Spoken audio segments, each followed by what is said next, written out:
Dust off your holiday sweater, my friends. The snowy Christmas events are on their way to Rise of Kingdoms, and a new version of KvK is coming as well, and I cannot believe they are making it easier to get action points, easier to get materials.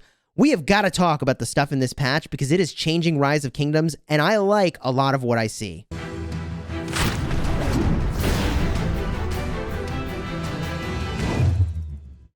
Hello, my friends, and welcome back. I'm Chisgule Gaming, a sponsored content creator for Rise of Kingdoms, and today we have the pleasure of reviewing all of the new goodies arriving in the snowy Christmas update, landing on 12/15. If you like Rise of Kingdoms guides that help you get value and smash your enemies, consider smashing that subscribe button for daily Rise of Kingdoms videos. We're a sponsored content creator, and I love the velocity with which things are being added and changed in Rise of Kingdoms. Heck, they've even changed the Mightiest governor, so there's a lot we need to talk about here. Let's start with the snowy Christmas events. These are very familiar to us. There's going to be a series of quests that become available over the course of 5 days. You've got 7 days to complete them all for goodies, including epic commander sculptures, speed-ups, probably a premium and slightly less premium currency that you exchange, alliance-related events. There's going to be a Zenith of Power. This is a mega power gaining event that honestly is oriented towards players that are not already max technology. They can do really, really well here. We've got a race against time to get some legendary commander sculptures and even a way to give gifts to your friends. If you'd like to see what the Christmas events looked like last year, I'll have a card up in the top for those holiday events. You can check that out at the end of this video. Let's start to get into some of the more meaty stuff. And by the way, I love that at this point in time, we're saying like this massive set of events for Christmas is not even like the biggest thing we have to talk about because it's really not. First, there's Lost Kingdom optimizations. In order to help newer governors experience late game content as soon as possible, we've quickened the pace of Lost Kingdom events. Bravo, my friends. Bravo. I can tell you right now that the players that are in the older kingdoms have this stuff that the people in the newer kingdoms, they're looking and they're like, when do we get that content? And it's a long time away. It's a very, very long time away.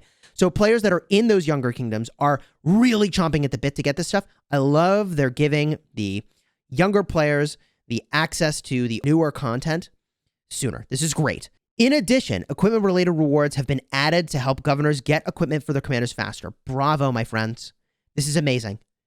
Anytime they make it easier to get equipment, they narrow the gap between free-to-play and pay-to-win. Because look, the pay-to-win players, they've got everything they need.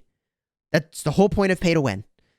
But the way the equipment system works is that when you upgrade from green to blue and you go from blue to epic, right, that cost is not nearly as high as going from epic to legendary. And so anytime you have more opportunity to get materials as a free-to-play player, it is generally narrowing the gap between free-to-play and pay-to-win. And I think that's generally a good thing for this game. So I think that is phenomenal. Glad to see that. Adjusted the duration of the first 2 seasons of Lost Kingdom to 49 days each. Wow. So this is going to be much more fast-paced to get you through that content, to get you to the later styles of KvK faster. I think this is great. The sooner we can get through KvKs, right? The whole point of this game is not to farm, right? I get the farming, it can be fun for a lot of folks. This is a war game. So the sooner we get through KvKs, the better. Next up, lowered the requirements of some Crusader achievements. So that's awesome. And added equipment-related rewards. They are making it easier for people to get rewards, right? If you're free to play or more casual, that's amazing. Decrease the duration of each stage in the Eve of the Crusade from 3 to 2 days. Look, I'll be honest. Marauders are the very best rewards for action points in the game in stage 1 of the Eve of the Crusade. So it is a bummer in some ways that they're making that from 3 days to 2 days because it's just data that Marauders are the best in the game for action points. It's not even a question. We will put together, by the way, a video with much more detail about that. We've already covered it, but we have 12,000 or so data points from the last Eve of the Crusade we just finished a couple days ago, proving that yet again, Marauders are freaking amazing. Now, the Marauder drop table, it did actually change a little bit. We'll talk about that, but also it could change again. And in fact, it is changing. Adjusted the rewards from Kingdom Supply Chests, added more equipment-related rewards. Amazing. Amazing. Added equipment material rewards, possible drops from defeating barbarians and marauders. Boom, mind blown. Mind blown. So they are changing the drop table of marauders. We're going to have to reevaluate this to figure out what it's worth. But let me tell you something. Okay, commander upgrades are huge. What's the next best thing to upgrading a commander? I don't know. How about equipment that you could put on any commander? In fact, that might even be better than getting commander sculptures. So the fact that you can increase your combat effectiveness by battling barbarians and marauders, even if this is a small thing, you battle so many of those. I just cannot overstate how important this is for free to play potentially. We just got to see what those drop rates are, okay? So we'll let you know exactly what that looks like as soon as we have that available to us. Added a new story, Strife of the Eight. This is a new version of KvK. Wow. Seasons of Conquest. A modified version of the classic Season 2 map with some special content added. Among 8 camps, who will reign supreme? So I'll say this. Kingdom 2 has been very generous to me in hosting my account in order to showcase Heroic Anthem. If Kingdom 2 is the first group that will be able to have access to this new Strife of 8, then we'll stay there and we'll showcase it there. However, if Strife of 8 is available somewhere else first, we will migrate either my Kingdom 2 account or my 46 million power account with like a gazillion years of speedups, like 10 years of speedups, to some other kingdom to play with you. We'll talk all about how to do that, but we will be looking for kingdoms that have that pop of the new version of KvK to join. So when that happens, if you get that, be on the lookout for a way to contact me to potentially join your kingdom. I would love to play that with you. Okay, so continuing onward. There's some stuff about Bastion quests. You can now give up accepted quests. Amazing. For those of you that didn't know, in the Heroic Anthem version of KvK, if you had accepted a Bastion quest, you would then be stuck with it for 15 hours if you didn't want to do it. Now you can give them up, which is really good. Hopefully that means that if there's a quest you don't want to do because it's a quest you don't like, you can give it up and get a new one right away. That would be amazing. We'll see. Optimize the unlocking process for support skills in the Lost Kingdom Heroic Anthem. Okay. I don't exactly understand how that would work. Once you meet the unlock conditions, you can directly unlock the corresponding support skill in the support skill menu. This is a little confusing to me because the way Heroic Anthem works right now, if you get the support skill on a commander, this is where you do Bastion quests, gain favor, reach level 6, card up in the top if you want to see exactly how this works. You get access to the skill of a commander that is on your commander. If it's level 1 for you, then you have access to level 1. If it's max level 5, then hey, you've got a level 5 to apply on any commander you want, which is really cool. However, I wonder, once you meet the unlock conditions, you can directly unlock the corresponding skill in the support menu. I don't think this is saying that, like, even if you don't have the commander, you get access to a level 5 version of the skill, but I am curious to see exactly what they're trying to say here. Added a cross-server view of bastions. I mean, you can see the status of other bastions in Lost Kingdoms. This is kind of cool that you can peek in and say, like, hey, so we have this combination of skills. What combination of skills do you have in your Lost Kingdom? I mean, people will be curious. I think it's neat. Optimized screens to make them more simple and intuitive. Added some sound effects. Great. Alliance system optimizations. Okay, this part is honestly confusing to me, and I still don't understand it. And I've posted in a number of chats to try to get player opinions of how does this work, and I still don't understand it. But let me try to share with you what I think we see here. Optimize the logic for extinguishing fires in Alliance buildings. Alliance members, so members, can extinguish the fires in Alliance buildings that have been burning for a set time. 20 minutes for flags, 30 minutes for Center Fortress, and 60 minutes for the Alliance fortresses. At the same time, the cooldown for extinguishing fires has been removed. So that's confusing because they just said, here's the cooldown for extinguishing a fire, and by the way, there's no cooldown, right? So maybe what they're saying is that Alliance members have a cooldown, and maybe the officers don't?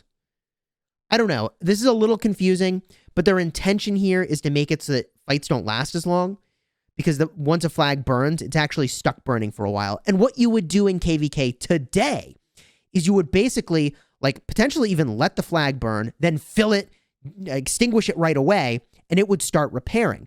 But what has also happened is that now there's a contending status when the building is in combat with an attacker, and it will not recover durability. This is huge. I mean, they are really massively reducing the ability to sort of cheese a flag. Like, if you burn a flag, it's going to burn, okay? And if you are cheesing the garrison for the flag, for example, by the way, something that people would do is they would fill the flag, okay? They'd fill the flag, 1.5 million troops in it. They would extinguish it. It's repairing. Then they would get out of the flag.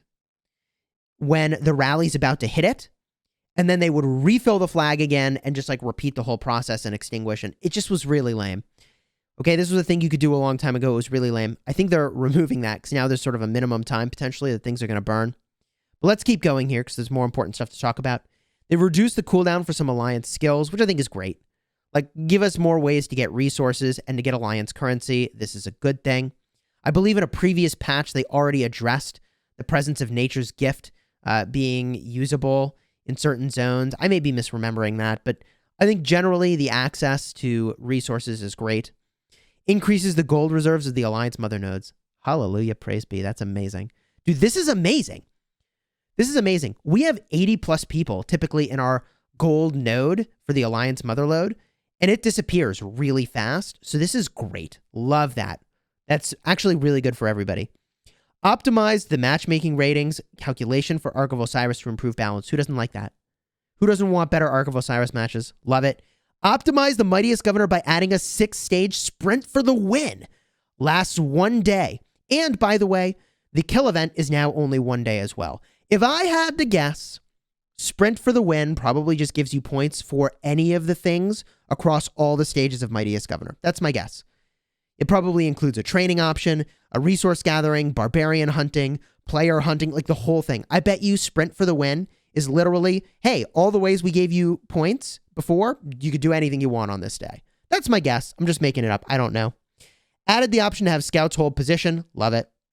Love it. This allows you to, I think, more efficiently run around and scout stuff.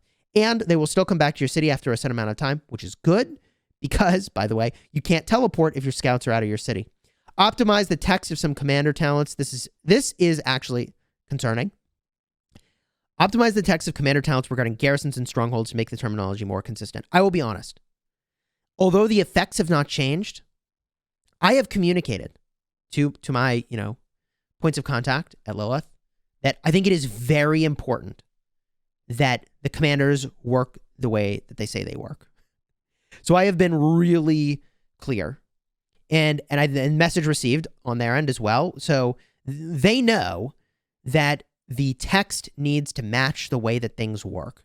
And it sounds like there's no effects actually changing, but they are updating the text to reflect reality. And I'll give one really concrete example of that, which is that recently we discovered that Desperate Elegy in the defense tree, it used to say that you would get this rage buff when you get below 30%. For only 20 seconds of duration. I was like, well, whatever, that's fine, but not game-changing. But it lasts, anytime you drop below 30%, it lasts forever, for the rest of the fight. Which is so different. It's so astonishingly different, especially for rallies and garrisons. So I'm glad they're working on this terminology. If you want to see the details and some of the theory crafting we did on that, card up in the top, the defense tree is really sick, y'all. It's really good. Optimize the march speed display in the unit details. March speed will always be shown as a number, which, okay, should be cleaner. Great. Optimize, oh, this is huge, the action point system by increasing the maximum action points from 1,000 to 1,500. Hallelujah. Let me tell you something. I wake up in the morning and I spend my action points. I go to bed at night, I spend my action points. And like that, my AP bar is almost full by the time morning rolls around. So I love that they're making a larger AP bar so you can be away from the game for longer and not be wasting AP. That's a victory for people who play the game and spend their AP. And also, governors get a claimable extra 500 free action points per day. Huge. Huge victory for people that play, and generally, I think, free to play, that are playing the game more consistently. This is really good. At the same time, governors can now only purchase action points when they have 0 action point recovery items. Again, I would argue this is a victory in some ways for free to play because the players that you were up against that were gemming AP like crazy can't do that anymore. I preferred the world in which I could spend 100 gems or 150 gems or even an upwards of 200 gems on action points and do that literally every day because the value was there. I made a video about this, that spending 100 gems a day on action points might have been one of the best ways to spend your gems in the game. Card up in the top if you want to see the details of why that's the case. Now you can't do that, by the way, until you are out of action point recovery items. Can't do that anymore. I don't know. I think for the game, it's a net positive, but for some players, myself included, it's probably not as positive. But still, I think overall, a great change. Added categories to the decorations menu to make it easier to find stuff. Okay. Optimize the choice logic for wounded troops in the hospital. All wounded troops will be selected by default. And, oh my gosh, victory here for new players in the game. Hospital capacity for lower level hospitals has been increased. I think that's great.